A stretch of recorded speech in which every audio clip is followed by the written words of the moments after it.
What's up, everybody? It is Alex from Heavy New York calling from the quarantine zone again, and this time we are here with Efthimis of Nightfall. So great to have you here. Thank you for being here today. Hello, everybody. Hello, Alex. Thank you very much for the invitation. It's our pleasure and our honor to be in direct touch with you, and talk about the new album. Oh, yeah, it's so awesome because, in case you couldn't tell by the review, for the viewers watching, I really enjoyed At Night We Pray, this new album. I was curious to really what the thought process was going into the making of this album, being that it's the first, full-length Nightfall album since 2013. Was this like kind of picking up where you left off after Cassiopeia, or is this like a new beginning for Nightfall? How did At Night We Pray sort of see the light of day? Actually, after Cassiopeia, I felt that the cycle of Nightfall, was more or less complete. I didn't feel that I had something new to tell. But on the other hand, due to personal struggle here, difficulties, I needed, to play music. So I decided to start jamming with some friends in the studio. And one thing after the other, we came up with some new songs and we formed a project band named the Slayer King. That was back in 2015. And 2 years after, in the 2017, I got a phone call from Mike Gallachos, that old pal of mine and former guitarist of Nightfall. And he told me, that it would be a good idea to release a new album with a band.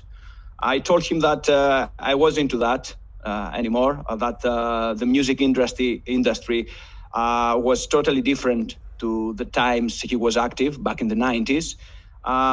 So I wasn't really into it, unless we had a nice story, an interesting story to tell. And the grotesque thing is that that very story came right from within me. It was about the depression, aimed to inspire other people that might feel like I did, and offer some sort of help.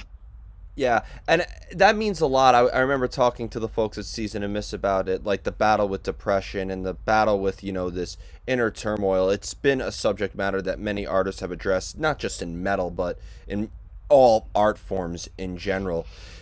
Do you feel that obviously do you try to, one thing I'm curious about is when you have to resort to a very unsettling and uncomfortable and serious subject matter, does that in a way almost feel like the songwriting process could sometimes be a little deteriorating?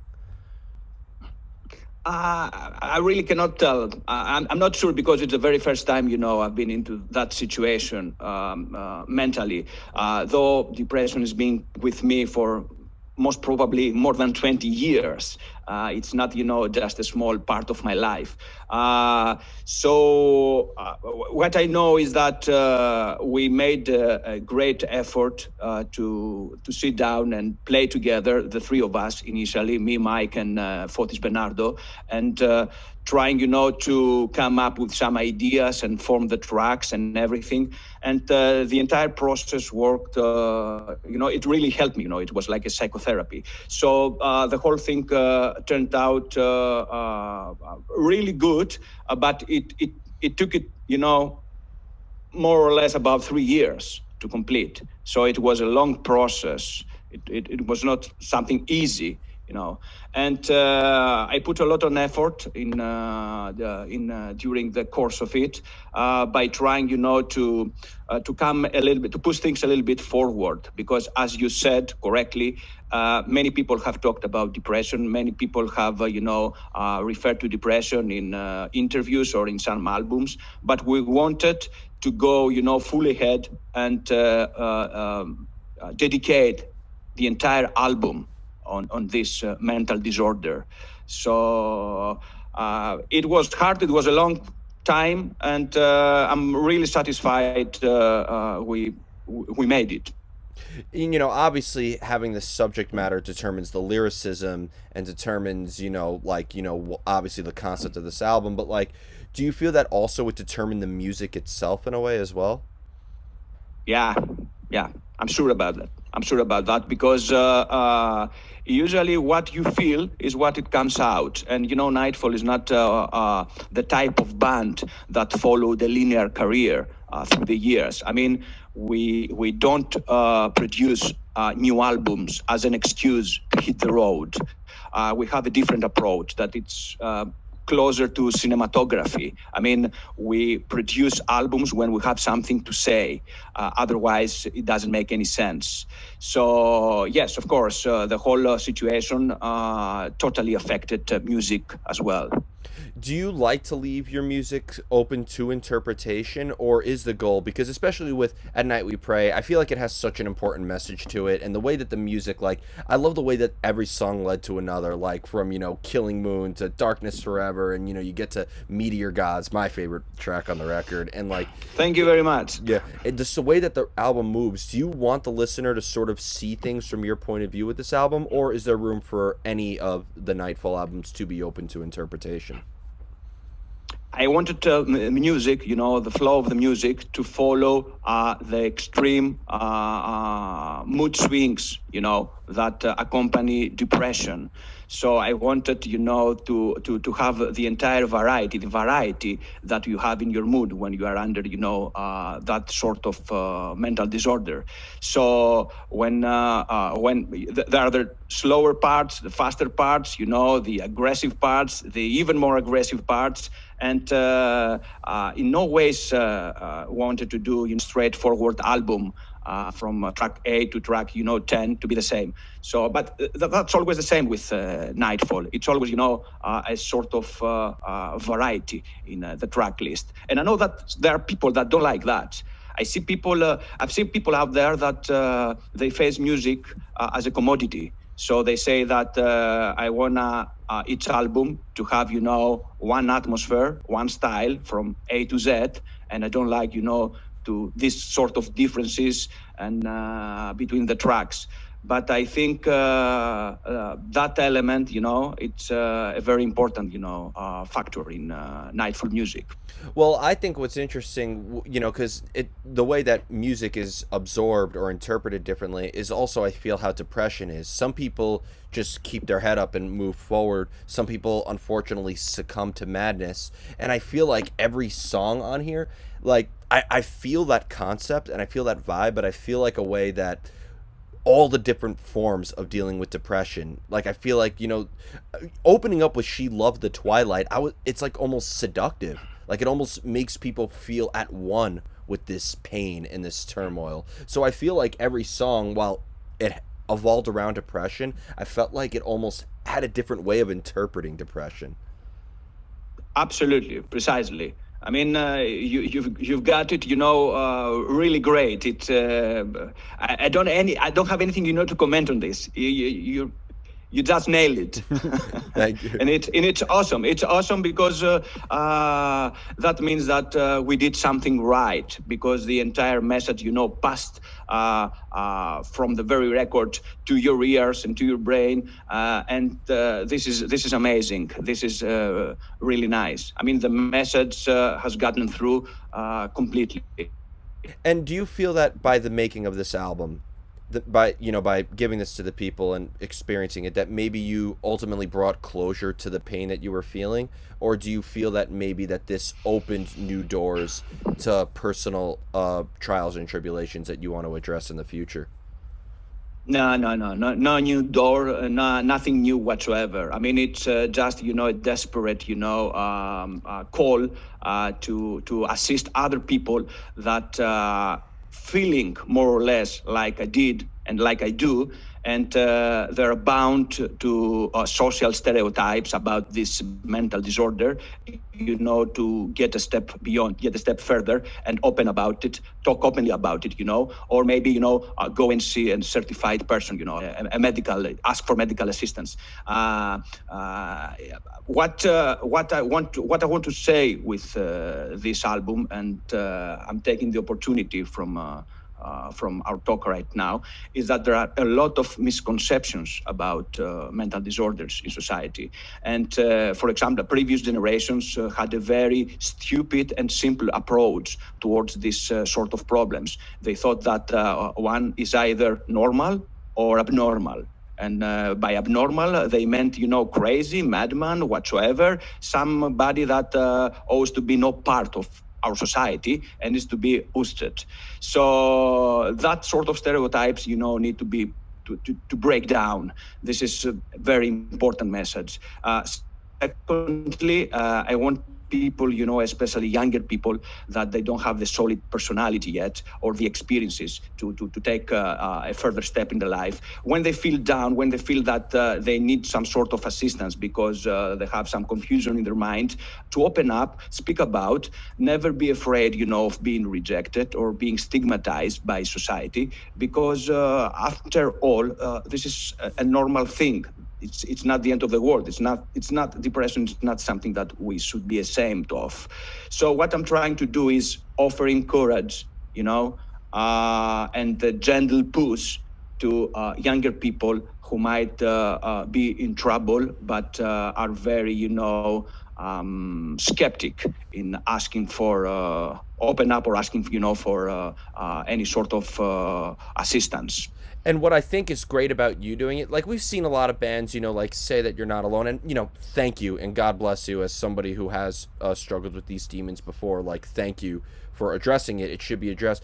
I think with Nightfall, with the style of music that you create, from the days of bringing the heavy material from albums such as Macabre Sunsets to Lesbian Show to Diva Futura, like I feel like you are very brutally honest about it. I think that you are honest about the pain that people feel. I feel the pain of a person dealing with this turmoil in it, but I also think it is a confrontation against the stigma against it. I feel like the music is as brutally honest, and I'm not trying to discredit the lyrics by any stretch of the means, but I feel like if this was an instrumental album, it will invoke the same message. Oh, really? That's very nice of you. I mean, I've never thought about it. It's a very interesting, comment. Yeah, it's actually it's a compliment. It's to hear that music could stand alone, without the lyrics, and be enough, to pass the message. This is very good to hear. Thank you very much for this comment. Anytime. And I think we have made improvements in society, like back in the centuries ago, everything was labeled as schizophrenia. Like if you were autistic, you were considered to be schizophrenic. Yeah, if you were, if you had ADHD, you were considered to be schizophrenic. We've had made drastic improvements. Exactly. But you're right. I mean, depression is a disease. It's pain, and I've always thought that artists have, because there's also many ways to examine it. We analyze it from a scientific standpoint. We analyze it from a spiritual standpoint. We express it differently. It's a difficult. Yeah. I feel like it's a very difficult thing to analyze. It's not like a cold where, like, if I get a cold or you get a cold, they'll tell us have some soup, get some rest, and call it a day. Like I feel like depression is a very it feels weird to say, but it's always a great subject matter to create so much great art, but there's always different arts that result to it.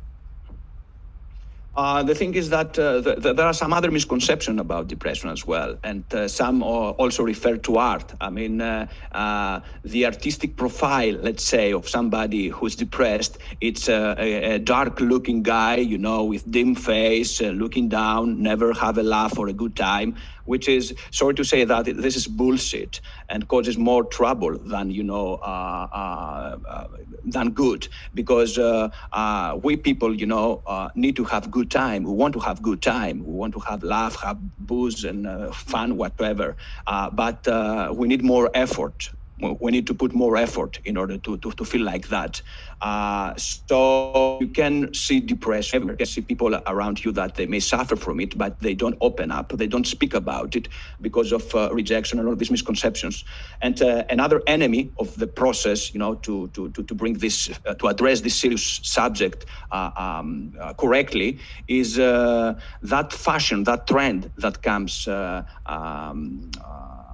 now, which is about that mandatory positivity sort of thing.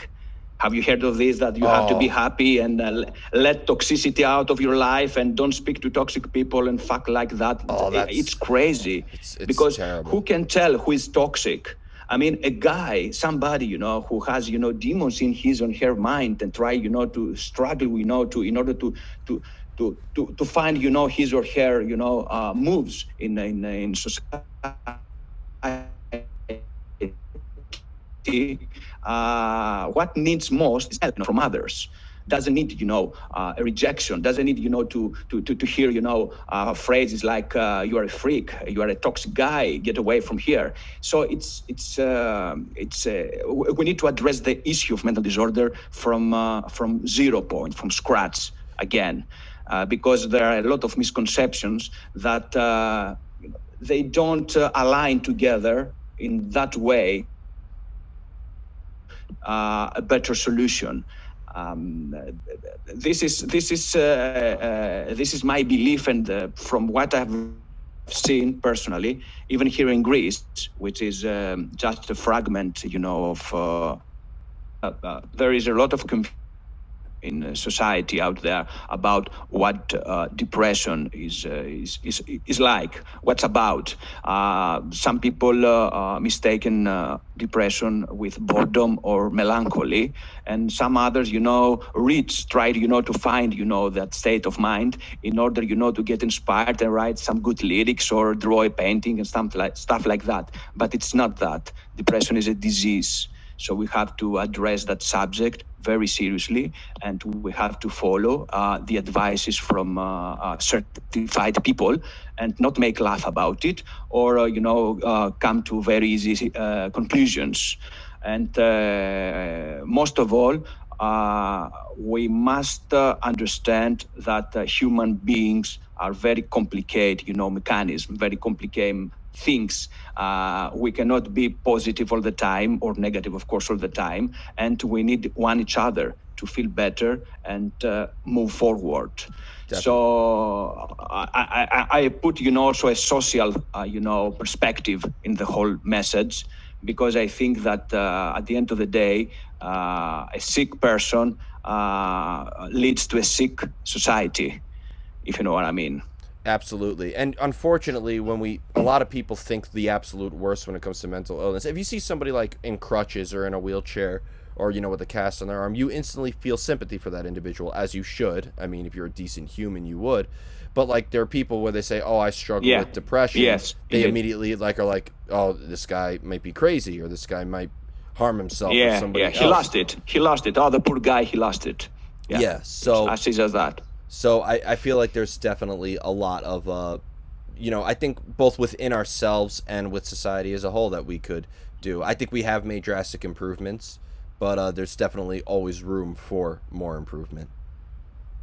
I have a lot of faith in next generations. I mean, millennials and the Z generation, because they're more, they have a wider thinking, let's say, of common problems, while previous generations used to hide their problems because they wanted, to show off, to everybody else, to the neighbors, to their friends, that they're superior and they're great and they have no problems. And okay, so I think the world is changing, but we need, to provide these younger generations with our advice as well, because we're not, 20 or 25 years old to blame others. We are mature people right now, and our words have some value to younger people. So I feel that as a musician, it's my obligation to address that problem. Firstly, because I have experienced and I'm still experiencing, this struggle. And secondly, because I have the means to address it through my work and my band to the metal scene. And I just did it. I just did it. Yeah. And again, I think it's an unsettling subject matter, and for you to create music that's as brutally honest as the subject matter itself, I think is really going to inform a lot of people as well as make a lot of people relate to you personally. I think, cuz your music is very very intense. It's, hard hitting, and when you listen to like Parade into Centuries to albums such as Now, like, there's a lot of intensity in it, but I think you bring sensitivity to an aggressive sound. So I think not only are you going to inform people on an important issue, I think you're also going to open up a new path for people to address the issue as well. Thank you. Thank you. You're very kind. You're very kind. I Thank you. really appreciate that. Thank you very much. Yeah, thank you. So before we go, I want to once again thank you for being here today, and spreading a lot of positivity. Is there just anything else with Nightfall that you would like to promote? Maybe like a live stream performance? Is there a chance that maybe when this pandemic bullshit's over, you could bring Nightfall to the States? Yeah, that would be awesome. That would be awesome. But referring to the streaming thing, I'm not sure. We need to think about it honestly. It's a very expensive project, to bring a full show with the proper sound and visuals in online, and we need to seriously consider about this. But. Yes, that it would be really great, to see you guys in the States, in New York. I love that city, actually, again. Yeah. I've become boring about this. But before we finish, I would like to say to you that apart from the music, which is my psychotherapy, as I said earlier, I enjoy very much every time I have the chance to talk with interesting people around the world about the music we love and our struggles. This to me is, like a small fortune. I feel really great. And it's awesome that music is giving me this opportunity. So I don't only enjoy the music or the studio process or the lives. I too enjoy, the chat and the talking with people like you, for example, right now, and anybody else and everybody else that I'm getting in touch these very days, during the promotion. It's an awesome process, it helps me a lot. It helps me a lot. The pleasure's all mine. It's my favorite thing is being able to meet artists from all over the world. It really inspires me personally, and doing these interviews is my therapy. So thank you to not just you. We are alike. We are alike. We are alike. We are all one. It's great. Yeah. Yeah. And the heavy metal. Thank you very much, Alex. And the heavy metal community, there are no strangers. It's just friends that we haven't made yet. That's true, and in the heavy metal community has the least solo projects comparing, to any other gens out there. And this is for the single reason that this is a collective, movement to the other as one. It's awesome. Yeah, definitely. But thank you so much, everybody. Nightfall. Be sure to check out At Night We Pray, out now on Season of Mist. This is Alex from Heavy New York. We will see you next time.